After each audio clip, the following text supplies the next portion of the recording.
রাজ্যের সমস্ত আদালতে স্বামী স্ত্রীর গণ্ডগোলের মামলা আছে। এই মামলাগুলো অনেক সময় ইগো বা ভুল বুঝাবুঝির কারণে হয়। অনেক সময় ভুল বুঝাবুঝি বা ইগো, তোমাকে আমি জেল খাটিয়ে ছাড়বো, তোমার নাকে দড়ি দিয়ে টানতে টানতে নিয়ে আসবো, আমাকে অত্যাচার করেছে এরকম, বা স্বামী বলছে ঠিক আছে তোকে পুষবো না উকিলকে পুষবো, এরকম করে কিন্তু ইগো প্রবলেমের ক্ষেত্রে অনেক কোর্টে মানে এই স্বামী স্ত্রীর গণ্ডগোলের মামলাগুলো চলছে। একটা জিনিস আমি আপনাদেরকে বলি, আপনাদেরকে সচেতন করার উদ্দেশ্যে বলি যে এই ইগো মিটিয়ে আপনি যদি জীবনের গোল্ডেন সময়গুলো কাটাতে পারেন, এটা আপনার জন্য উত্তম পথ।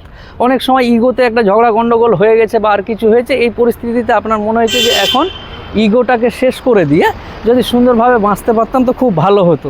তো আপনিও বলতে পারছেন না, ওও বলতে পারছে না, কিন্তু কোর্টে মামলা চলছে। আপনি মায়ের বাড়িতে গিয়ে বসে আছেন, ও এখানে বসে আছে, এ একা এদিকে বিছনায় শুয়ে আছে, আপনি ওখানে মায়ের বাড়িতে আছেন। তো এরকম পরিস্থিতিতে মানে আপনিও ইগো থেকে নামতে পারছেন না যে আমি মামলা করেছি, আমি আবার কিভাবে বলবো, বা ও মামলা আর এ ভাবছে যে আমি জেল খেটেছি বা আমি জামিন নিয়েছি, আমি আর কেন বলবো, যা হয়েছে হোক, চলুক, যতদিন চলছে চলুক।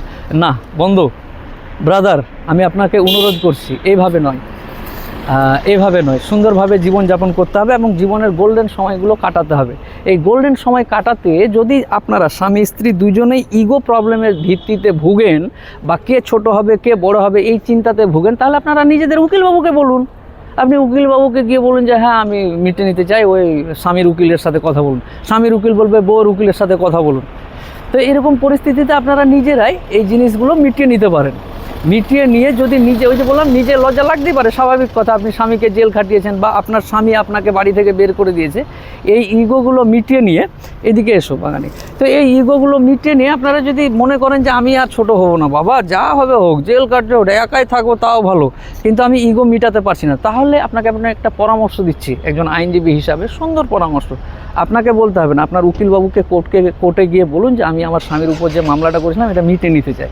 বা আপনার স্বামী তার বউয়ের উকিলকে গিয়ে বলুন যে ঠিক আছে আমার বউ যা ভুল ত্রুটি যা করেছে সব ঠিক আছে, আমরা মিটে নিয়ে সুন্দরভাবে জীবনযাপন করতে চাই। আপনি বউয়ের উকিলের সাথে কথা বলুন, দুই উকিলের সাথে কথা বলে সুন্দরভাবে মিটিয়ে নিন, ইগো থেকে গেল আর সুন্দরভাবে জীবনযাপন করলেন। কারণ একবার স্বামী স্ত্রীর এই বন্ধনে বেঁধে যাওয়ার পর থেকে পৃথিবীর সমস্ত কিছু আপনাকে খারাপ লাগবে আর ভালো লাগবে না। তাই আপনাকে অনুরোধ করব, এগুলো কিন্তু খুব ভাইটাল জিনিস, সুখ শান্তি, সুখ স্বপনে কি বলে আর শান্তি শ্মশানে, এই যে কথাগুলো আছে এগুলো কিন্তু খুব মূল্যবান কথা, গুরুত্বপূর্ণ কথা। দয়া করে এগুলো মেনটেন করে সুন্দরভাবে জীবনযাপন করুন। বাই, পরে আবার কথা হবে।